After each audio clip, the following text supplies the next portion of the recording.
After the surgery, I came home tired and found my suitcase outside with a post-it note. It's just the three of us now. Find somewhere else to stay. Signed, your daughter-in-law. I simply called the bank and froze the credit cards. I'm glad to have you here. Follow my story until the end and comment the city you're watching from so I can see how far my story has reached. My hands trembled as I read the note again, hoping the words might somehow rearrange themselves into something less cruel. The afternoon sun beat down on my weary body as I stood there still in my hospital clothes, staring at the house I had called home for the past 3 years. I knocked. Of course I did. I knocked until my knuckles hurt calling Michael's name over and over. My son, my only child, the one I had raised alone after his father died when he was just 12. But the only response was silence and the distant sound of Jennifer's voice instructing the children to be quiet. Eventually, a curtain moved slightly, and I caught a glimpse of my 8-year-old grandson's face before Jennifer yanked him away. The curtain fell back into place, and that's when I knew they really weren't going to let me in. I sat down on my suitcase, trying to make sense of it all. 3 years ago, after Robert passed away, Michael and Jennifer had suggested I sell my house and move in with them. "Mom, it makes perfect sense," Michael had said. "You'll help with the kids, we'll take care of you as you get older, and the money from your house can go toward expanding ours." It had seemed like such a good idea at the time. $190,000. That's how much I had contributed to their home renovations. Almost everything from the sale of the modest house Robert and I had paid off over 30 years. "It's an investment in our family," Michael had assured me. And I believed him. I remembered how things had changed gradually. At first, I was Grandma Helen, the beloved matriarch, who made Sunday pancakes and helped with homework. Then I became Mom, useful for babysitting and cooking dinner, while Jennifer pursued her self-care routine. And finally, I was just Helen, the inconvenient old woman who took up space in their beautiful home. The changes in Jennifer were the most noticeable. The warm smiles became tight-lipped nods. The thank you for watching the kids became, "That's what grandmothers are for." The invitations to family outings slowly dwindled until I was just the babysitter they left behind. I pulled my phone from my purse and called Michael's number. Straight to voicemail. I tried again. Same result. A text message would have to do. "Michael, I'm outside the house. I just had surgery. Please let me in." I watched the message change from delivered to read. No response came. The afternoon sun began to set, and with it, the reality of my situation sank in. I was 69 years old, recovering from gallbladder surgery with nowhere to go. The hospital had discharged me with instructions for home care, never imagining home would no longer exist for me. As the evening chill set in, I finally accepted that no one was coming to open the door. With shaking hands, I pulled the handle of my suitcase up and began walking. Each step sent pain through my abdomen where the surgical incisions were still healing. I had $50 in my wallet, enough for a cab at least, but to where a hotel would quickly drain what little cash I had on hand. My sister lived 3 states away. My closest friend Susan had moved to a smaller apartment after her husband died. I stopped at a bench at the bus stop, setting my suitcase beside me. An overwhelming sense of betrayal washed over me, bringing tears I couldn't hold back. How could Michael do this? The boy who once made me Mother's Day cards with glitter and told me I was his hero. The young man I'd worked 2 jobs to put through college. My son and Jennifer.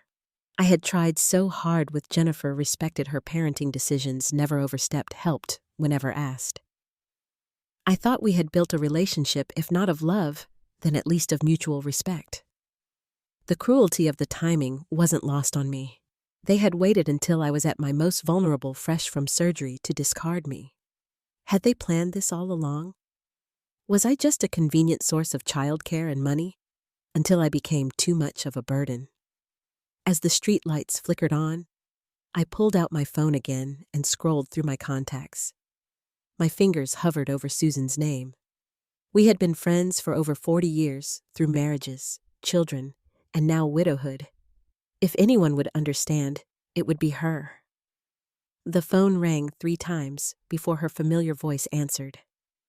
"Helen, is everything all right?" I tried to speak, but a sob escaped instead. "Helen, what's wrong? Weren't you having surgery today?" "Susan," I finally managed my voice barely above a whisper. "I need help. They've locked me out." There was a brief silence, then a voice, firm and clear. "Tell me where you are. I'm coming to get you." As I sat waiting for my oldest friend to rescue me, I watched a young family walk by. The mother held her son's hand, laughing at something he said. Such a simple moment of connection. It struck me then how completely my own family had severed our bonds. How disposable I had become to them. I closed my eyes, feeling the weight of betrayal press down on me heavier than my suitcase, heavier than all my years combined. Susan's spare room wasn't much, just a twin bed, a small dresser, and a reading lamp. But that night, it felt like a sanctuary. My surgical incisions throbbed as Susan helped me settle in, her face a mask of contained fury. "I can't believe Michael would do this," she said, arranging pillows behind my back. "After everything you've done for that boy." I couldn't either, but the evidence was undeniable. My suitcase hastily packed by Jennifer with only some of my clothes and none of my cherished possessions sat in the corner like a testament to my new reality. "Have you tried calling him again?" Susan asked, handing me a cup of chamomile tea. I nodded, taking the warm mug with trembling hands. 17 times he's read my texts but hasn't responded. Susan sat on the edge of the bed, her gray hair catching the lamplight. We'd been friends since our 20s, back when we were both young mothers, figuring out how to balance work and family. She'd been there when Robert died, and now she was here for this, my unceremonious eviction from my son's life. "You need to rest," she said firmly. "Tomorrow, we'll figure this out." But sleep proved elusive. Every time I closed my eyes, I saw Jennifer's handwriting on that Post-it note. Now it's just the 3 of us. The casual cruelty of it made my chest ache more than my surgical wounds. Morning came with rain pattering against the window. I checked my phone again. No messages from Michael, no missed calls, just the digital silence of abandonment. "Let's have some breakfast," Susan said, appearing in the doorway. "Then we need to talk about next steps." Over coffee and toast, I told Susan everything. How I'd sold my house to help Michael and Jennifer. How the renovations had expanded their home from a modest 3-bedroom to a spacious 5-bedroom with a gourmet kitchen and master suite. "I put in almost $190,000, I said, stirring my coffee absently. Michael said it was an investment in our future together, that I'd always have a home with them. Susan's expression darkened. "Did you get anything in writing? Any legal agreement?" I shook my head. "He's my son, Susan. I trusted him." The words hung in the air between us, their naivety painfully obvious now. "We should check your accounts," Susan suggested gently. "Make sure they don't have access to anything else." My stomach dropped. I hadn't even thought of that. Michael had helped me set up online banking after Robert died.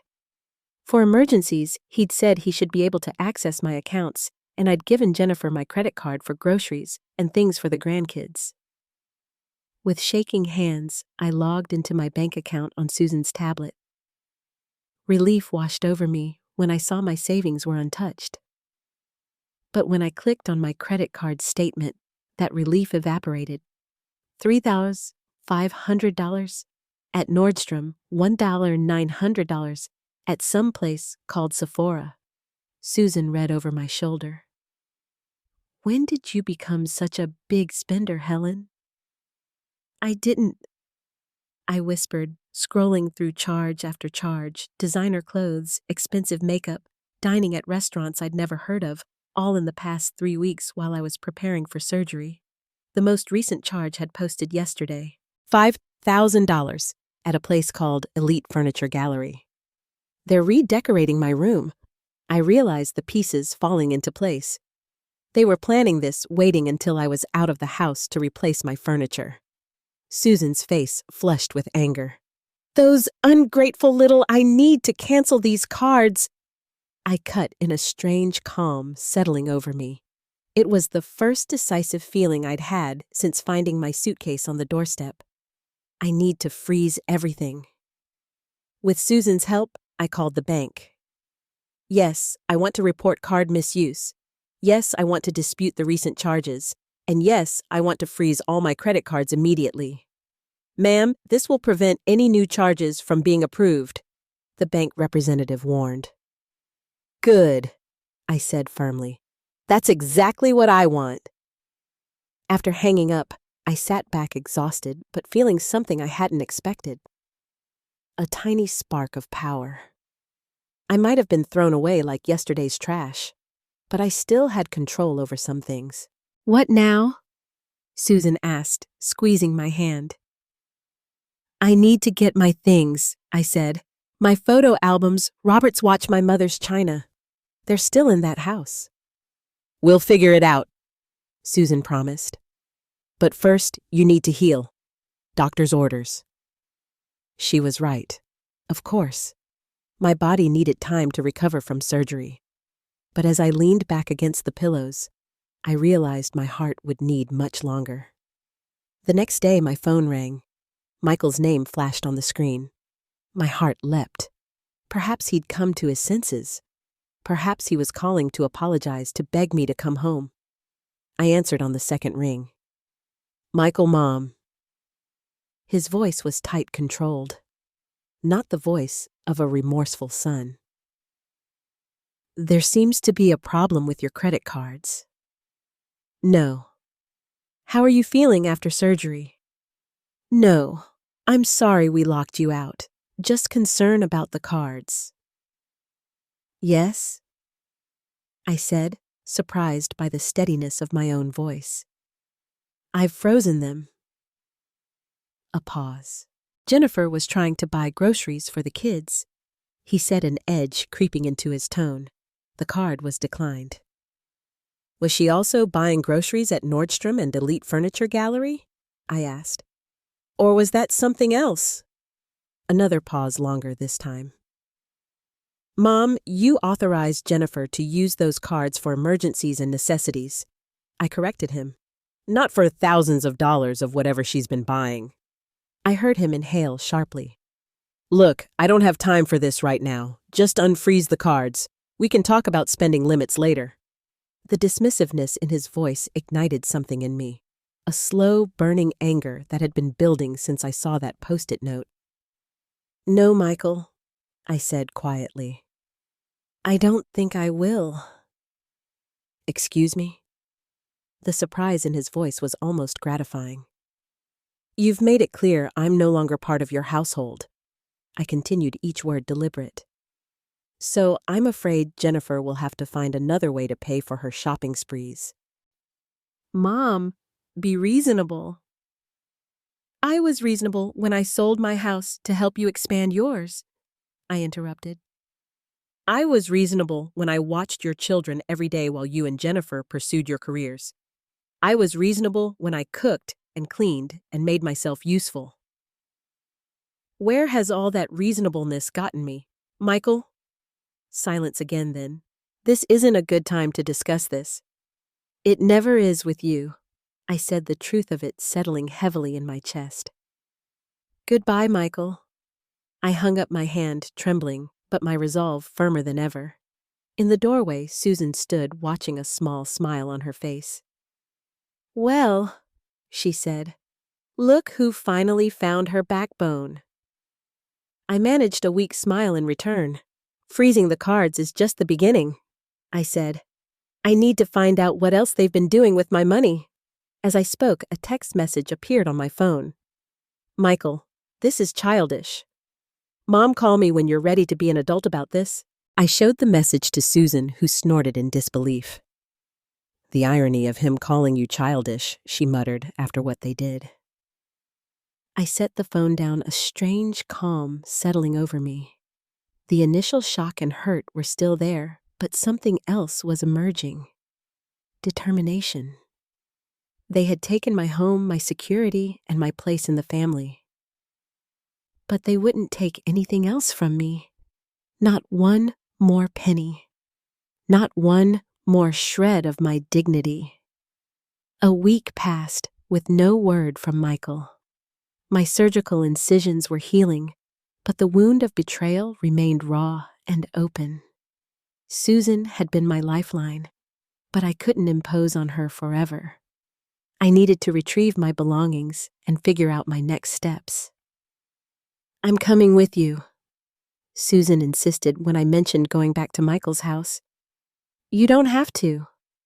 "I absolutely do." She cut me off, grabbing her car keys. "Besides, they're less likely to slam the door in your face if there's a witness." The familiar drive to the house I'd called home for 3 years felt surreal now.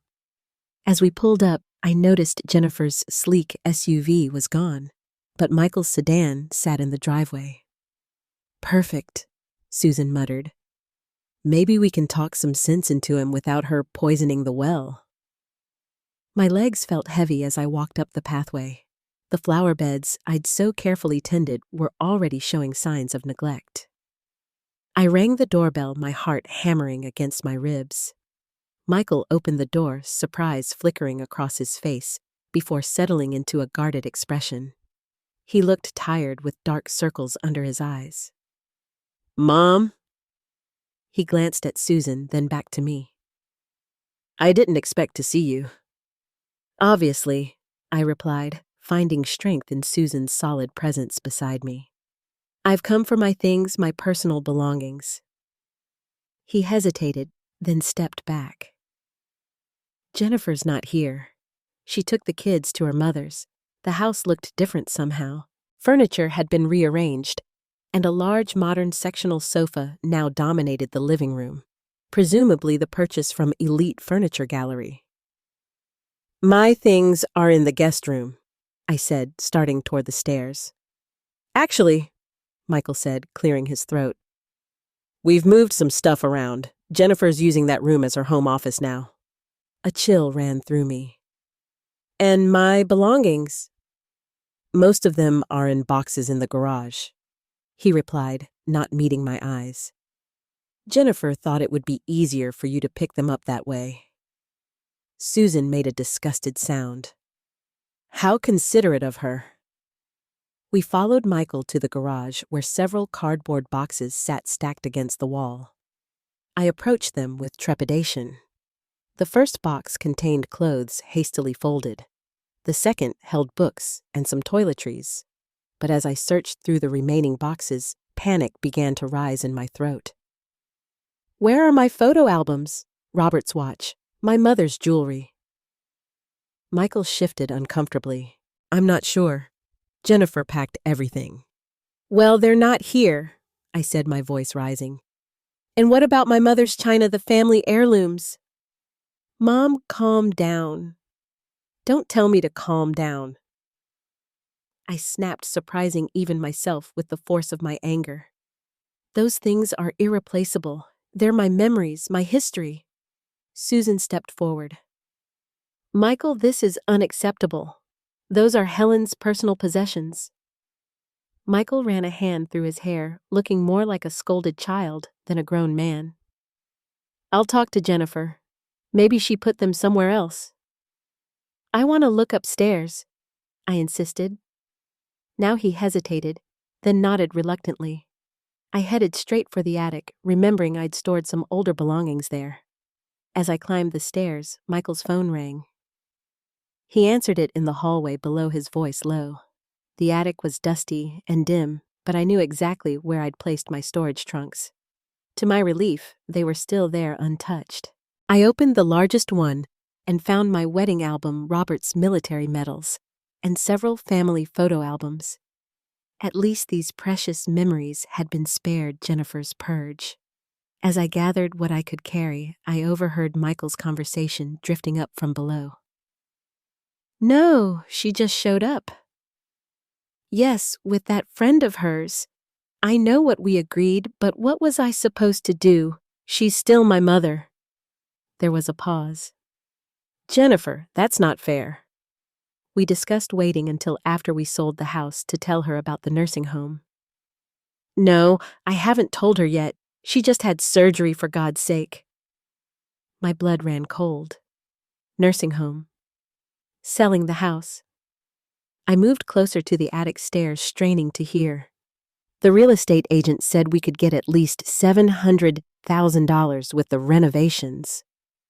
Yes, enough to pay off our debts and put a down payment on the Lakeview cottage. I know Mom's money made it possible, but she agreed to invest in the property. My legs nearly gave out beneath me. They were planning to sell the house I had poured my life savings into and moved to a lake house, and they wanted to put me in a nursing home. I must have made a noise because Michael suddenly went silent. I have to go, he said hurriedly. She might have heard me. I scrambled back to the trunk, my mind reeling. As Michael's footsteps approached the attic stairs, I busied myself with the photo albums, trying to control my shaking hands. Mom, you find what you were looking for? His voice sounded strained. Some of it, I replied, not trusting myself to say more. He helped me carry down what I'd found. An awkward silence stretching between us. In the garage, Susan was methodically going through the remaining boxes. Michael, I said, finally, were you planning to tell me about selling the house? His face went pale. You heard. Yes, I heard, just like I heard about the nursing home you've picked out for me. My voice was surprisingly steady, despite the storm raging inside me. Were you even going to consult me about any of this? Michael at least had the decency to look ashamed.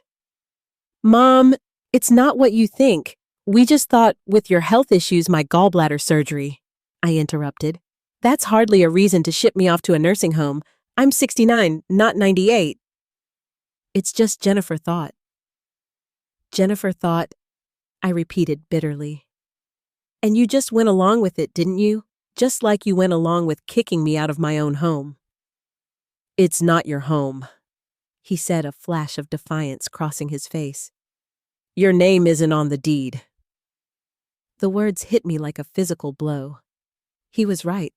Despite my substantial financial contribution, I had no legal claim to the house. I had trusted my son, and that trust had been my downfall. Susan stepped in, her voice icy. We're taking these boxes now. And Michael, I suggest you find your mother's missing valuables before we're forced to involve the authorities. As we loaded the boxes into Susan's car, I caught a glimpse of papers on Michael's desk through the open garage door. A brochure for Maple Grove's assisted living lay beside what looked like real estate listings. They had been planning this for months. My eviction, the nursing home, the Lakeview cottage, all of it calculated, all of it behind my back.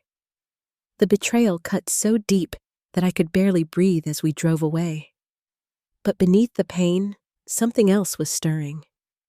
A fierce determination that surprised me with its intensity. They had taken everything from me, but they wouldn't determine my future. Not anymore. You can stay with me as long as you need, Susan insisted as we unloaded the boxes from her car. I mean it, Helen. I loved her for the offer, but I knew it wasn't a long-term solution. Susan's one-bedroom apartment was barely big enough for her, let alone a second person. Besides, I needed to stand on my own 2 feet again. I appreciate that more than you know, I told her. But I need to figure this out for myself. The next morning, I made an appointment with the bank. David had been my financial advisor since Robert died, and his face registered genuine shock when I told him what had happened. I'm so sorry, Helen, he said, reviewing my accounts. The good news is that your pension and Social Security deposits are still coming in regularly, and your primary savings account is intact. What about the money I put into Michael's house? David's expression turned grim. Without a formal agreement, it's legally considered a gift. We might be able to pursue some options, but it would be an uphill battle. I nodded, having expected as much. Then I need to focus on moving forward.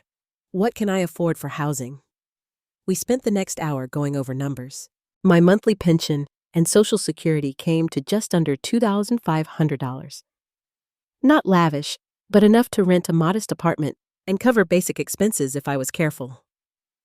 There's also this, David said, pulling up another account I'd almost forgotten. Robert's life insurance policy that you invested. It's grown to about $45,000.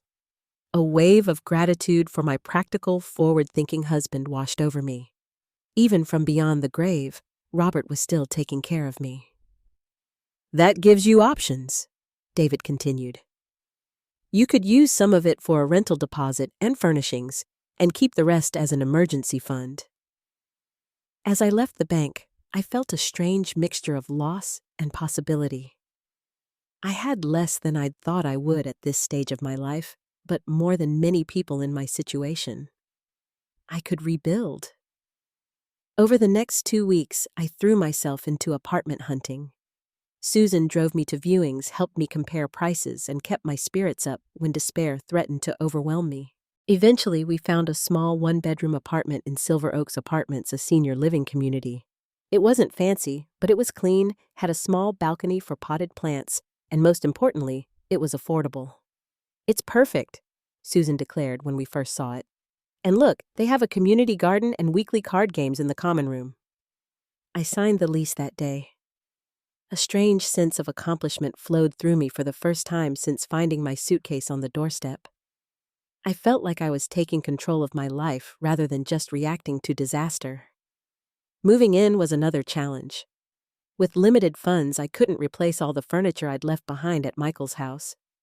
But Susan's church group came through with donated basics, a gently used couch, a small dining table, and a comfortable recliner. I bought a new mattress and bedding, one luxury I couldn't compromise on, and slowly, the apartment began to feel like mine. My phone remained stubbornly silent. No calls from Michael, no texts checking how I was doing, just silence. I told myself it was better this way.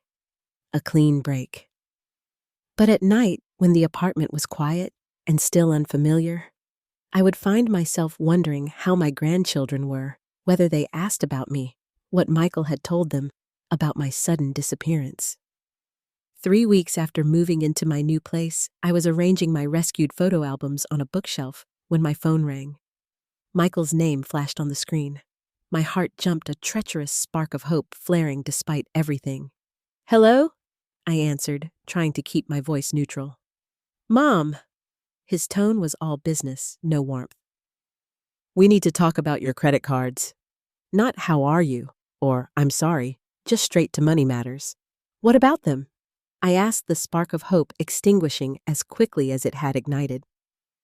"They're still frozen. Jennifer needs to buy things for the kids." "No," I interrupted, surprising myself with my firmness. "Those cards are staying frozen, Michael. I'm on a fixed income now, and I can't afford to finance Jennifer's shopping habits." There was a pause then. "Mom, be reasonable. We're family." The word family hit me like a slap. "Family," I repeated. "Is that what you call it when you throw your mother out after surgery, when you plot to sell the house she helped pay for and ship her off to a nursing home?" "You don't understand." "No, you don't understand." I cut in. "I trusted you with everything I had, Michael. My home, my money, my heart, and you betrayed that trust completely. I won't give you another penny." His voice hardened. "Then I guess there's nothing left to discuss." "I guess not." I agreed, a strange calm settling over me. "Goodbye, Michael." After hanging up, I sat in my new recliner, looking around at my small but dignified apartment. Not the retirement I had planned, but mine nonetheless. The phone call had been painful, but also clarifying. Michael hadn't called to reconcile. He'd called for access to my money, nothing more.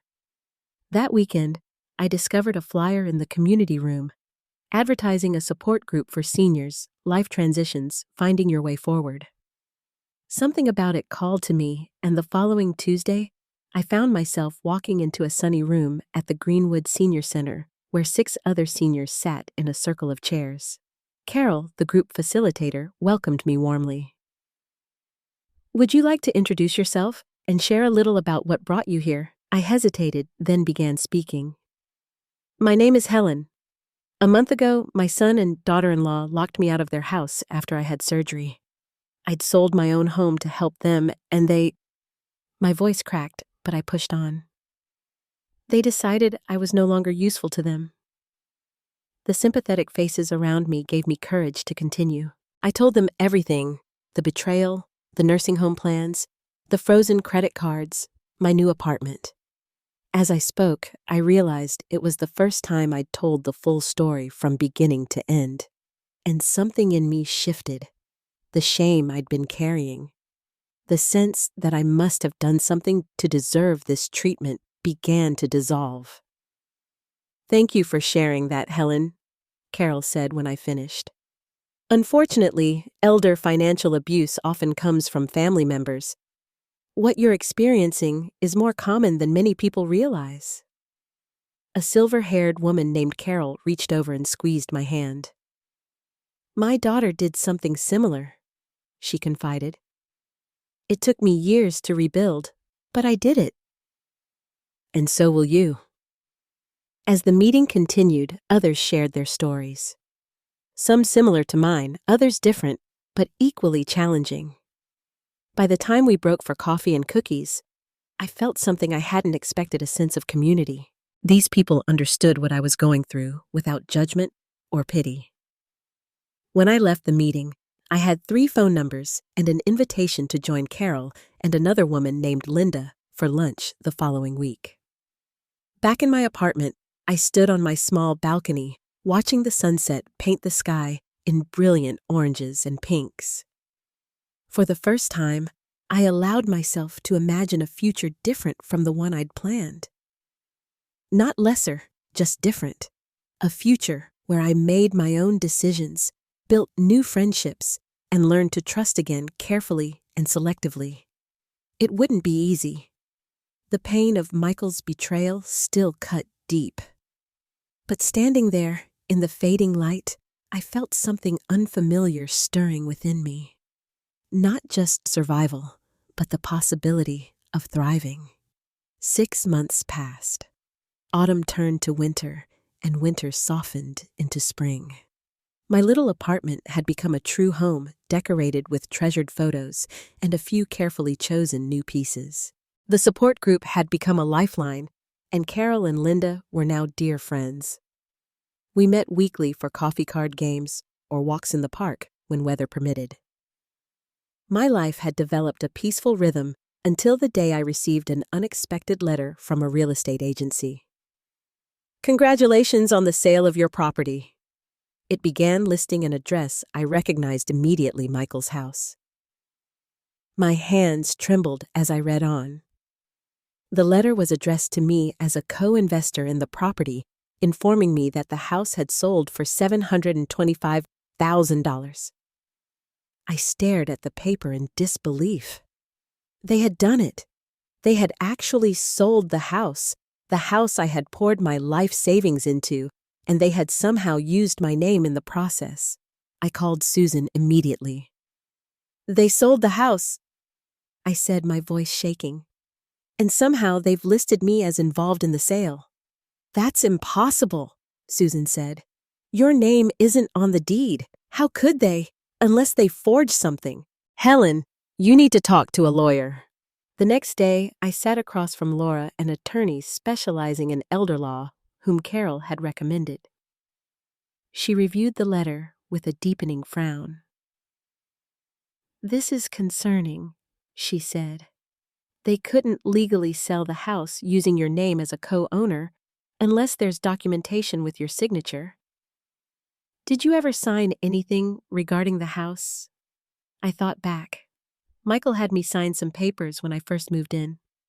He said it was for tax purposes for the money I contributed. Laura nodded grimly. I'd like to investigate this further. Meanwhile, I suggest we arrange a meeting with Michael and Jennifer. If they've committed fraud, they need to know there will be consequences.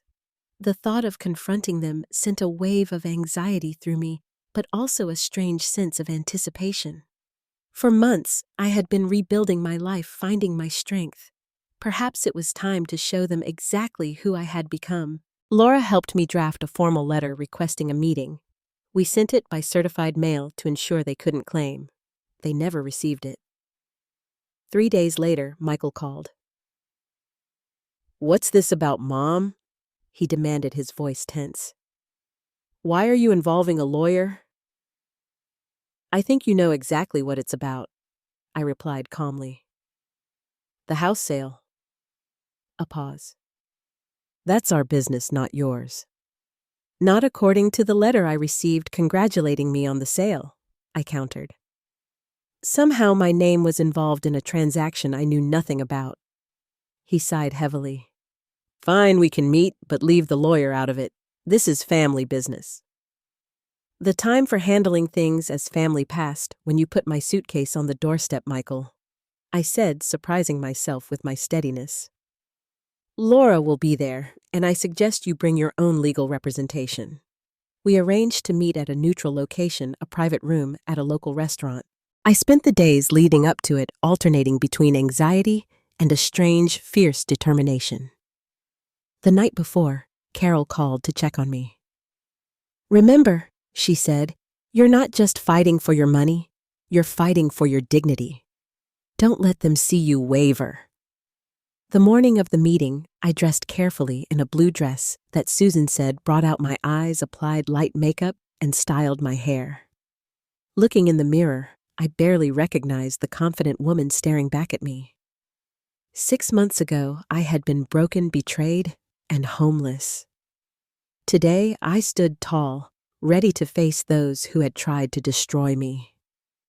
Laura picked me up, reviewing our strategy as we drove. "Let them talk first," she advised. "People often reveal more than they intend when they're defensive." Michael and Jennifer were already seated when we arrived, along with a thin man Laura identified as Thomas, a local attorney known for real estate transactions. Jennifer looked tense, her usual polished appearance slightly frayed at the edges. Michael wouldn't meet my eyes. "Thank you for coming." Laura began setting a folder on the table. "We're here to discuss the recent sale of the property at 221B Oak Street, and specifically my client's financial interest in that property." Thomas cleared his throat. "My clients maintain that Mrs. Brennan had no legal ownership of the property. Her contribution was a gift as documented here." He slid a paper across the table. Laura examined it briefly. "This document simply acknowledges a financial contribution. It doesn't classify it as a gift for legal purposes. Furthermore, we have evidence that Mrs. Brennan's name was used in the sale process without her knowledge or consent." Michael shifted uncomfortably. Jennifer's face had gone pale. "Perhaps," Laura continued, "you could explain why Mrs. Brennan received this letter." She placed the real estate agency's letter on the table. "That was an administrative error," Thomas said quickly. "The agency was informed that Mrs. Brennan had contributed to the home's renovations and incorrectly listed her as a party to the sale." "An interesting error," Laura noted, "especially since my client's signature appears on the preliminary sale documents." She produced another paper. "This signature, which Mrs. Brennan confirms she did not provide." The room went silent. Jennifer's hands were trembling slightly. Michael looked like he might be sick. "That's a serious allegation," Thomas said, his professional demeanor slipping. "Are you suggesting my clients committed forgery?" "I'm not suggesting anything," Laura replied. "Evenly, I'm stating facts. Now we can pursue this matter through the courts with all the public exposure that would entail, or we can reach a reasonable settlement today." Michael finally spoke, his voice strained. "What do you want, Mom?" For the first time since entering the room, I looked directly at my son. The boy I had raised, the man who had betrayed me so completely. Something in me softened, not in weakness, but in understanding. He wasn't a monster. He was just weak, too easily led by Jennifer's materialism, and too willing to sacrifice his mother for comfort. "I want what's fair," I said simply. "I contributed $190,000 to that house. I want it back with interest." Jennifer made a choked sound. "That's ridiculous. That money was a gift." "Was it?" I asked, turning to her. "Was it also a gift when you used my credit cards without permission? Was it a gift when you packed my belongings in boxes and left them in the garage? Was it a gift when you planned to put me in a nursing home without my knowledge?" Jennifer's face flushed. "You don't understand." "I understand perfectly," I interrupted, my voice steady. "I understand that you saw me as nothing more than a convenient source of money and childcare. And when I became inconvenient, when I needed care after surgery, you discarded me without a second thought." Michael looked down at his hands. "Mom, it wasn't like that." "Then what was it like, Michael?" I asked, genuinely curious. "Please explain to me how a son locks his mother out after surgery." He had no answer. Laura gently steered the conversation back to business. "My client is prepared to settle for the original amount plus 6% interest totaling approximately $200,000. Given the circumstances, I believe this is more than reasonable." Thomas huddled with Michael and Jennifer, their whispered conversation tense. Finally, Thomas straightened up. "My clients are prepared to offer $155,000 as a full settlement," he said. Laura looked at me questioningly. I considered for a moment, then nodded. The exact amount was less important to me than the acknowledgement of what they had done. "We accept," Laura said, "on the condition that the funds are transferred within 7 days and that both parties sign a non-disclosure agreement about the circumstances of the settlement." As Laura and Thomas worked out the details, I sat back in my chair. A strange sense of peace washing over me. Money couldn't heal the wound of betrayal, but it would secure my future. A future I now looked forward to with unexpected hope. 1 year after being locked out of what I thought was my home forever, I stood in the kitchen of my new bakery, sweet memories breathing in the rich aroma of cinnamon and vanilla. The morning sun streamed through the windows, casting a golden glow over the freshly painted walls and gleaming countertops. "These look perfect," Susan said, arranging a batch of blueberry muffins in the display case. "I still can't believe we actually did this." I smiled, watching my oldest friend fuss over the pastries as if they were precious gems. 6 months ago, when I'd received the settlement money from Michael and Jennifer, Susan had made an offhand comment about how my apple pie could sell out at any bakery in town. What had started as a joke had grown into a serious conversation, then a business plan, and finally, this reality. "I couldn't have done it without you," I told her, adjusting my apron. At 70, I never imagined I'd be opening a business, but here I was, co-owner of a small but charming bakery specializing in traditional homemade desserts. The bell above the door chimed, and Carol walked in, followed by Linda and 3 other friends from my support group. "It's beautiful, Helen," Carol exclaimed, looking around with approval. "Absolutely perfect."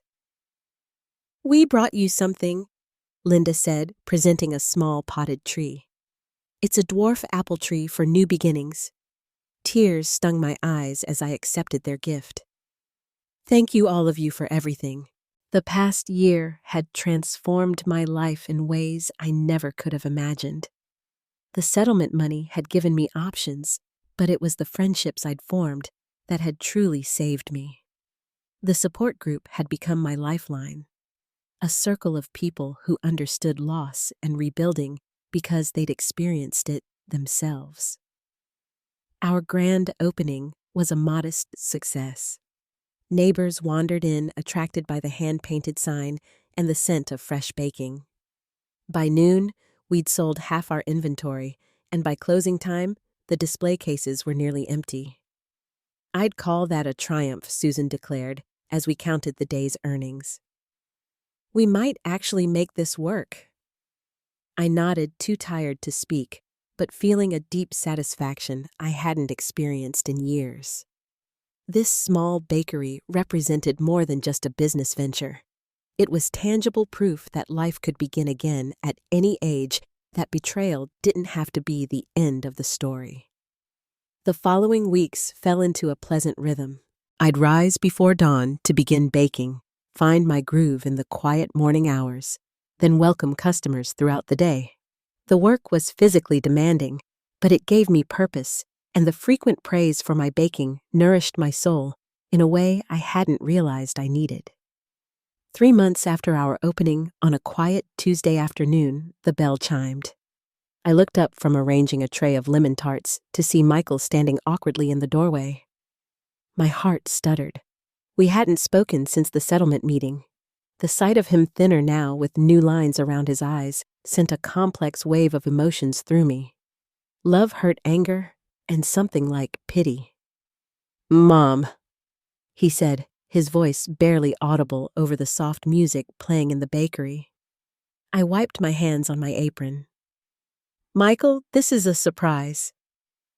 He shifted uncomfortably, looking around the cheerful space. "This is nice. The bakery, it suits you." "Thank you," I replied, keeping my voice neutral. "What brings you here?" He took a deep breath. I'm in trouble, Mom." Of course he was. Why else would he seek me out after all this time? "What kind of trouble?" I asked, though I could guess. "Financial," he admitted, staring at the floor. "Jennifer, she left, took the kids to her mother's in Phoenix. The money from the house sale is gone. I don't know how exactly." "Jennifer handled the finances?" He laughed bitterly. "Ironic, right, after everything that happened with you."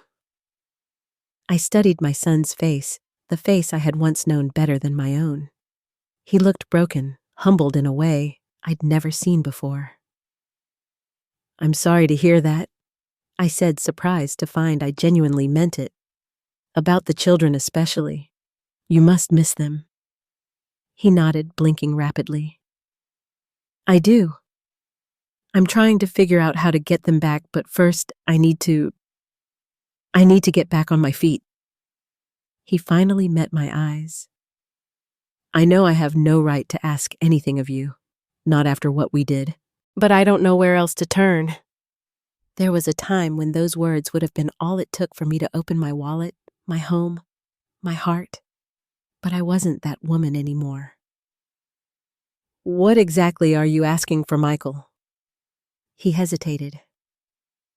"Alone, just until I can sell the lake house and find something more affordable." Ah, the lake house.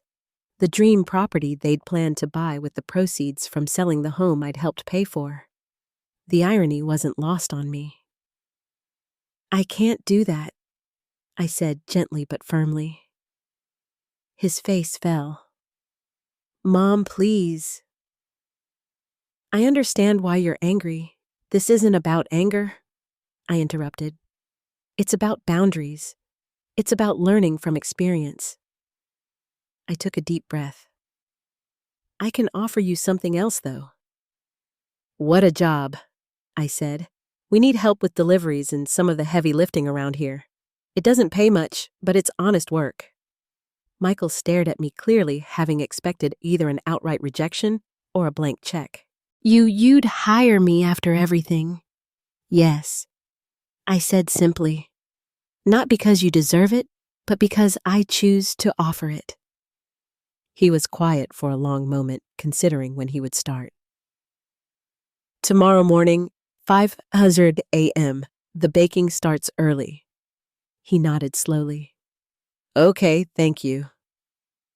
After he left, Susan emerged from the back room where she'd been tactfully giving us privacy. Are you sure about this? She asked, concern etched on her face. No, I admitted, but it feels right. Not for him, for me. The truth was, offering Michael a job rather than a handout was as much about my healing as it was about his. I was setting a boundary, maintaining my dignity, while still leaving the door open a crack for possible reconciliation. 2 months later, Michael was still showing up every morning at 5, delivering orders, washing dishes, and gradually learning the basics of baking. Our relationship was tentative, built on careful conversations about neutral topics. We didn't discuss Jennifer or the past, focusing instead on the daily tasks at hand. It wasn't forgiveness exactly, but it was something. A fragile bridge being built one plank at a time. On a warm Sunday afternoon, my day off, I sat on the small patio of my apartment, tending to the potted herbs I'd started growing. The dwarf apple tree from my friends had produced its first tiny fruit. Just one small apple, but a victory nonetheless. My phone rang, and I smiled, seeing Carol's name on the screen. How was your date? I asked teasingly. Carol had recently begun seeing Richard, a widower she'd met at the community garden. Wonderful, she sighed happily. He took me to that new Italian place by the lake, but I'm calling about you. Are we still on for dinner tonight? Richard's bringing his friend William? I chuckled. Are you still trying to set me up with William? He's a lovely man, Helen. A retired English professor, widowed 5 years. He loves baking and gardening, and he has the kindest eyes. I'll be there, I promised, surprising myself with how much I was looking forward to it. As I hung up, I gazed around my small but beautiful space. The thriving plants, the comfortable furniture, the photographs of my new friends alongside, cherished old memories. None of this was what I had planned for my retirement years. It was different, unexpected, but somehow richer than I could have imagined. The betrayal that had once threatened to destroy me had instead forced me to discover strengths I never knew I possessed. It had stripped away illusions and replaced them with authentic connections. It had taken away my false security and given me real independence. I picked the single apple from my little tree, its skin smooth and cool against my palm. It wasn't perfect, slightly lopsided, and smaller than store-bought fruit, but it was genuine and sweet with promise, just like my new life. Now I'm curious about you who listened to my story. What would you do if you were in my place? Have you ever been through something similar? Comment below. And meanwhile, I'm leaving on the final screen 2 other stories that are channel favorites, and they will definitely surprise you. Thank you for watching until the end.